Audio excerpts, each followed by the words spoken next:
as we call on the Supreme God, Goddess, Divine Father and Mother. We call on our souls and our divine selves.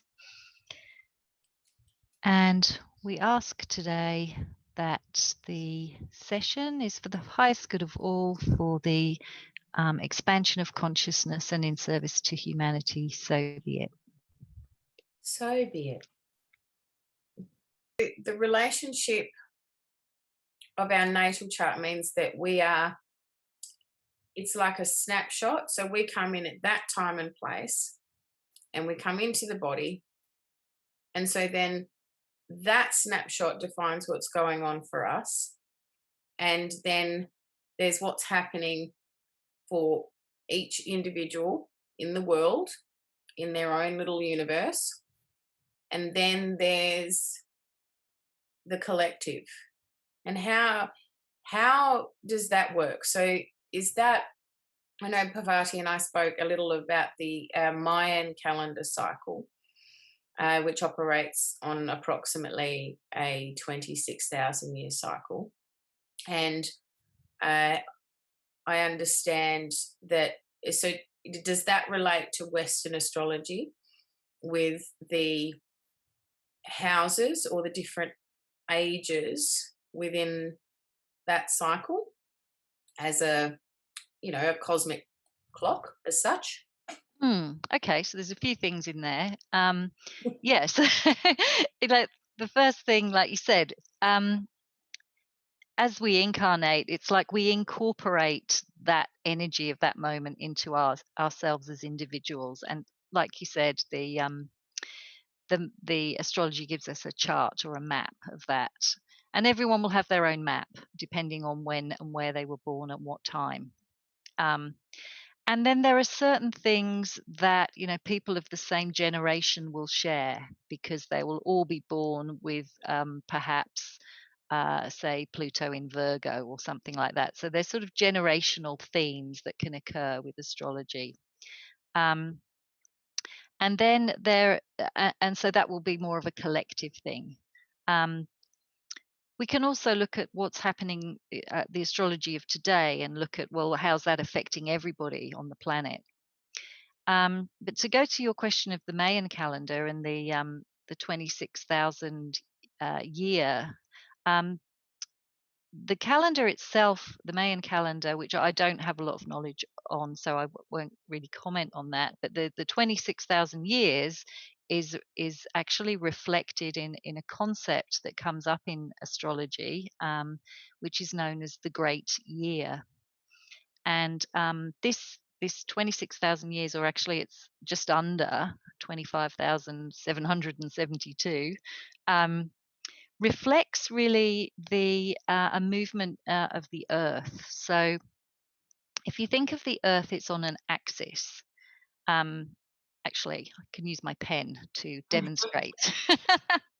So if you think about the axis of the Earth, it's sort of like this. It's on a 23.5 degree axis. But because the Earth isn't a perfect sphere, it's actually got a bit of a bulge around the middle, so around the equator. So it doesn't just rotate. It rotates sort of like a spinning top. So it rotates like that.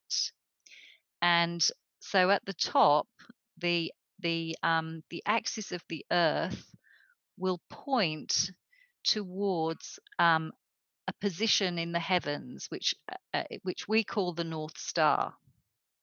And over this period of 26,000 years, it takes 26,000 years for one rotation. So if you think of like one of this spinning top going around.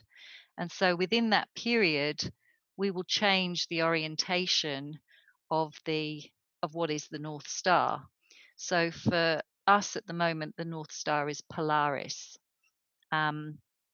That star was, I think it was Thuban for the Egyptians. It'll change to Vega in about 13,000 years. So that 26,000 year period is mirrored, I suppose, in the Mayan calendar, that figure.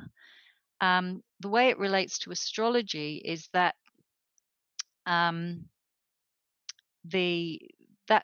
the 26,000 is divided by 12, and these the 12 signs of the zodiac, and these are then called the astrological ages. And so each age lasts approximately just over 2,000 years, and the ages rotate backwards through the zodiac. So we sort of move backwards. It's called the precession of the equinoxes. And so, sort of to keep it simple, we can think of the ages being roughly 2,000 years each. There's a lot of you know debate over when do they start, when do they finish, and it's very hard to give an exact date because um, I don't think we just sort of flick from one to the other overnight. I believe there's a transitional period when one will decrease and the other will increase, and we that period may be 100 years or so, when we're in this transitionary period.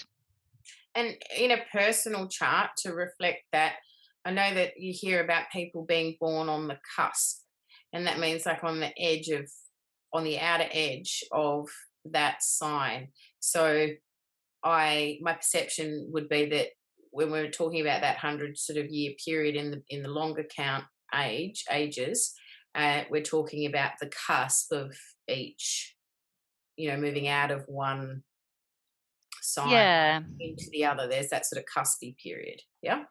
Yeah, I think it's different when we talk about the ages. In an individual chart, when people talk about the cusp, it exactly what you said. It's like the end of one sign and the beginning of another. So for me, I'm born at the end of Virgo, so I'm on the cusp of Virgo Libra.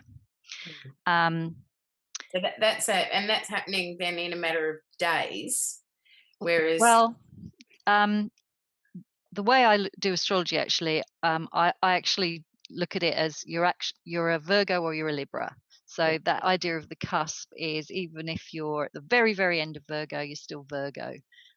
Some people might say, well, you're a bit of both.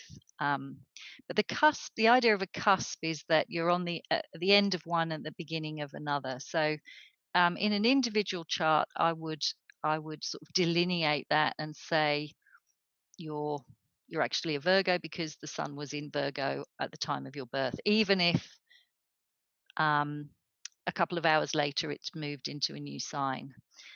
In the longer term, like if you're looking at an age, that cusp is a long time. So mm, I think that then it does become a little bit more useful to look at it as more of a transitionary period. And I believe that that's where we're at now in terms of a transition from between the age of Pisces and the age of Aquarius. So we're in that kind of period where the energy of the age of Pisces is starting to decrease, and the energy of the age of Aquarius is starting to increase, and we're in that sort of crossover period, which is quite unstable and quite bumpy.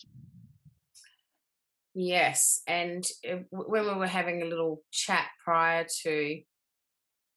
um, prior to doing this recorded interview, we were talking about a concept of cymatics, and I really love that as an illustration of what happens when a frequency changes, because really, the frequency of Pisces and the frequency of Aquarius are entirely different if you were to couch it in that terms. And Mm. when a frequency changes, and when you have some, sand on I forget what the name of the plate is, and they stick it over a speaker and then they change the frequency, it it creates a geometry that then when you turn the dial and the frequency goes up, then the geometry changes, but there's this point where everything just collapses into chaos, and then there's nothing, and all of a sudden, there it is, the new shape. And so, yeah, so it really does quite feel like that at the moment, that we're really in this like chaos of like nothingness yet. Mm. Everything falling apart, and we don't quite know what we're going to look like on the other side of all of this, uh, uh, the current world events. Mm. Yeah, look, it is sort of at this transitional period where the known, the things that we're used to, perhaps the things that we take for granted, are starting to break down and maybe not be of the greatest service at the moment or the optimal way of being. Or as we're shifting into a new frequency, we're going to have to let go of some things and create new ones, and we might not know what they are yet. So that's where I think it's really important, as you mentioned in your article, in your conversation with Parvati, around carrying the light quotient and keeping our frequency on track and as high as we can, so that we can navigate this quite unstable period. Yes. Yes, indeed. Yes. And hold a high vision of the most amazing, incredible outcome for everyone. Yeah, and sort of not collapse into fear around things changing and breaking down, because perhaps, um, perhaps some of those things need to be let go. Uh, and so perhaps we can do that in a way that's more easeful than resisting and clinging on. And we're seeing a lot of that now with COVID, uh, talking about, well, when can we go back to normal, and what will that be? And perhaps perhaps normal needs to be very different to what normal was before, and we need to readjust our perceptions of normal and what and I believe you're talking about now what I term as the ego's spiritual S word, surrender. You want me to so what? yeah, easy to say, difficult to do. Yeah. Yeah. Yeah, so it's a massive shift. But over time there has been ginormous shifts in how life happens on Earth. And to come back to some of the things that came up, it doesn't seem to matter, which direction you're looking in with information and those sorts of things, or what avenue of inquiry. It One of the things that people come back to often is the point of time when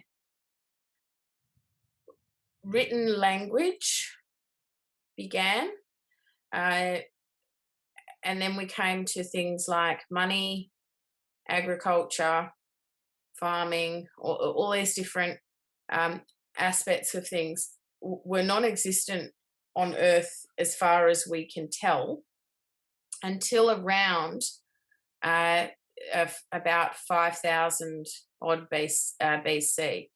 So I feel like that's kind of the oldest point that kept recurring in people's inquiries. So can you speak a little bit about what was going on at that time on Earth? Well, And the stars in the heavens. from the perspective of the ages, we were talking about the ages Mm, earlier, and so around 4000 BC, um, we we were in the age of Taurus, so 4000 to 2000 BCE. mm, So the age of Taurus, Taurus the bull, and Taurus in astrology is a Earth sign, so it's a fixed Earth sign. Um, it's very much connected with nature and the senses and the physical and the tangible and beauty and art and creativity.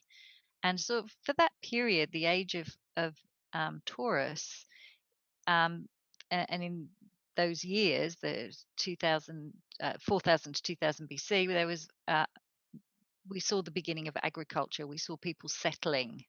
Um, People started to kind of create houses and buildings, and rather than being nomadic, so they would kind of settle. There was irrigation, there was farming, there was agriculture. Um, there was the birth of civilizations. There was the pyramids were Mm. created during this time. So the rise of the sort of Mesopotamian and Egyptian civilization. So there was stability. There was a little bit of certainty, which is very much associated with Taurus, and it was also quite a feminine, matriarchal society where the goddess was, revered, and feminine principles were observed. Um, and so, yeah, there was the opportunity then for sort of civilization. So, like you said, writing and maybe money started to be used as a means of exchange. So just to speak to a little bit more about Taurus, then, at two questions I have actually. Yeah. As I understand it, of the signs, Taurus is quite concerned with beauty uh, and fine things. Yes. Yeah, so Taurus, as a sign, is ruled by the planet Venus. So each sign of the zodiac has a planet that is said to be its ruler. And so Venus rules Taurus.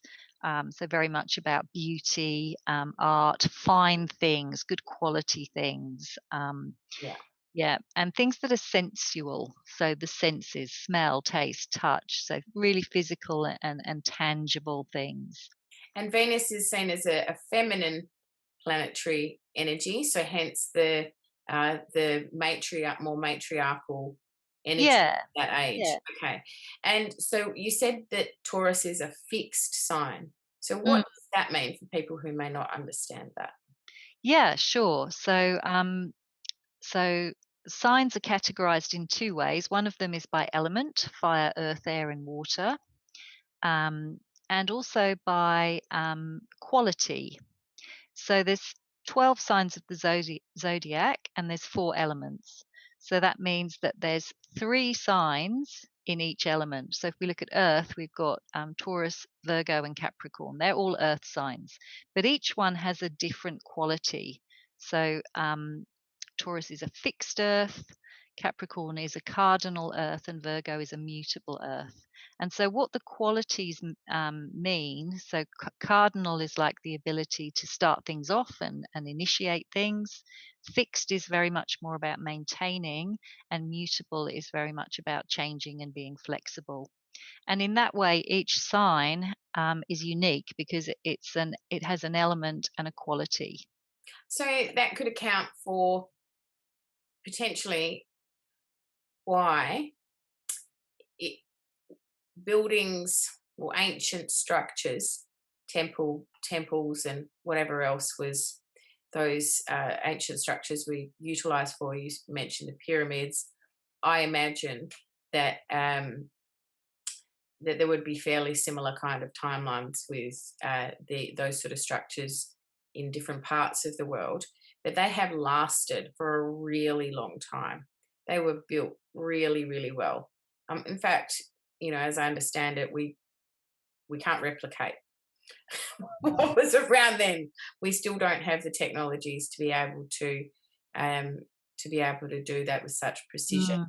at this time. So, uh, but that they were that whatever it was or whoever it was that created those in that time, uh, the ruling sign and planet spoke about that really high top quality and the beauty and the perfection and the longevity of those things. So that's interesting. Mm.